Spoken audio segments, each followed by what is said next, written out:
मसीह खुदावंद में आज सुबह आप सब पर सलामती हो। मैं पास्टर सुहेल जॉन एक बार फिर मॉर्निंग डिवोशन के साथ आप सबकी खिदमत में हाजिर हूँ। हम सीख रहे हैं जो कुछ हमारे पास है वो हम तुम्हें दिए देते हैं। खुदा के लोगों, हमारे पास जो कुछ होगा वही हम आगे लोगों को देंगे। कल हम सीख रहे थे इसहाक ने अपने बच्चों को बरकत दी। कल हमने देखा इसहाक अपने बच्चों को बरकत देता है। आज हम रूहानी बाप पर बातचीत करेंगे। रूहानी बाप के पास अपने बच्चों को देने के लिए क्या कुछ है। चर्च के अंदर जब आप एक रूहानी बाप का दिल लिए खड़े होते हैं तो आज शुभ सवाल ये है कि हमें कलीसिया को देने के लिए, अपनी रूहानी बेटियों बेटों को देने के लिए हमारे पास क्या है। पौलुस अपने अंदर एक बाप का दिल रखता है। उसने कैद की हालत में रूहानी बच्चों को जन्म दिया और उनको बरकत दी, और वो गए और उन्होंने दुनिया में खुशखबरी का पैगाम फैलाया और लोगों को गुनाहों से निकालकर मसीह की सलीब के पास लेकर आए।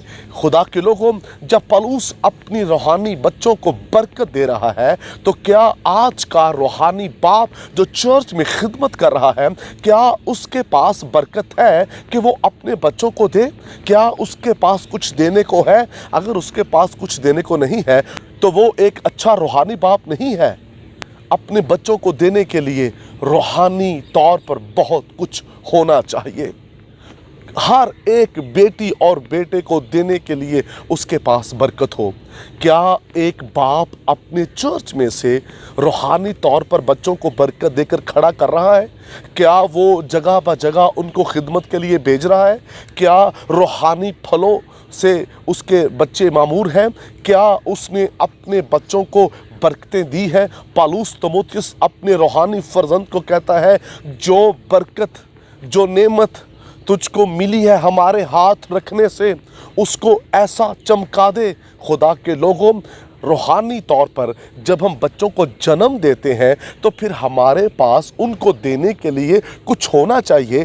पौलुस ने तीमुथियुस को बहुत कुछ दिया, लेकिन क्या हम अपने बच्चों को दे रहे हैं? अफसोस की बात तब होती है जब चर्च के रूहानी बच्चों को दुआ नहीं करनी आती। एक बाप अपने बच्चों को दुआ का पैटर्न नहीं दे पा रहा। एक बाप अपने बच्चों को खिदमत का पैशन नहीं दे पा रहा। खुदा के लोगों, एक रूहानी बाप के लिए ये बड़ा ज़रूरी है कि वो अपने बच्चों को रूहानी तौर पर बहुत सी नेमतों से मामूर कर दे। ये उसके लिए बड़ा ज़रूरी है क्योंकि खुदा ने उसको कलीसिया का बाप ठहराया, उसे कलीसिया का बाप बनाकर भेजा, और जब वो बाप बनकर काम करेगा तो वो अपने बच्चों को बथेरी बरकतें भी अता करेगा। आज कलीसिया तो होती है, वहाँ रूहानी बाप के नाम का टाइटल भी होता है, लेकिन उस बाप के पास देने को कुछ नहीं होता। ऐसी हालत में कलीसिया की हालत कमज़ोर तर कमज़ोर होती जाती है।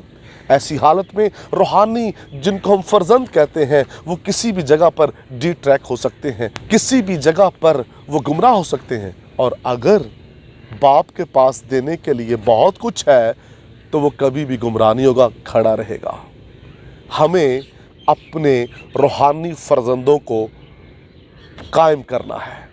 हमें अपने रूहानी फर्जंदों को नेमतें देनी है और हाथ रखकर उनको ब्लेस करना है। और जब आप हाथ रखकर उनको बरकत देंगे, वो जहाँ कहीं जाएंगे वो रूहें जीतेंगे, वो लोगों को गुनाहों से निकालेंगे। रूहानी बाप से आज शुभ सवाल है, उसने कितने बच्चों को भेजा है ताकि वो रूहें जीतें? अगर वो रूहें नहीं जीत रहे तो फिक्रमंदी की बात है। बरकत दीजिए, बरकत के लिए आप बुलाए गए हैं। जो कुछ हमारे पास है, इसहाक के पास जो कुछ था उसने अपने बच्चों को दिया और याकूब तरक्की पर तरक्की करता गया। आज शुभ रूहानी बाप, आपके पास क्या है अपने रूहानी फर्जंद को देने के लिए? ज़्यादातर देखने को तो यही आता है, हम उन्हें थोड़ा सा तैयार करते हैं और फिर चर्च में से निकाल देते हैं। हम जब हमारे बच्चे ग्रोथ कर रहे होते हैं रूहानी तौर पर और हम देखते हैं कि ये खड़े होने वाले हैं, हम उनको निकाल देते हैं क्योंकि हमारे पास देने को कुछ होता नहीं है, हमारे अंदर बड़ा दिल नहीं होता। हम सिर्फ नाम के रूहानी बाप होते हैं, और जब हम रूहानी बाप हैं तो अपने बच्चों को स्टैंड करें और खड़े रहें उनके साथ, मजबूती के साथ उनका हाथ थामे रखिए, वो बाबरकत खादम बन जाएंगे। खुदा इस कलाम की वसीला से आपको बरकत दे। बुजुर्ग आसमानी बाप, दुआ है कलाम सुनने वाले जितने भी खादमीन हैं वो अपनी कलीसिया को बरकत दें और उनके पास देने को बहुत कुछ हो, यीशु नाम में, आमीन। तक हमारा चैनल सब्सक्राइब नहीं किया तो अभी सब्सक्राइब करें और बेल आइकॉन को क्लिक करके हमारी लेटेस्ट वीडियोस के बारे में अपडेट जानें।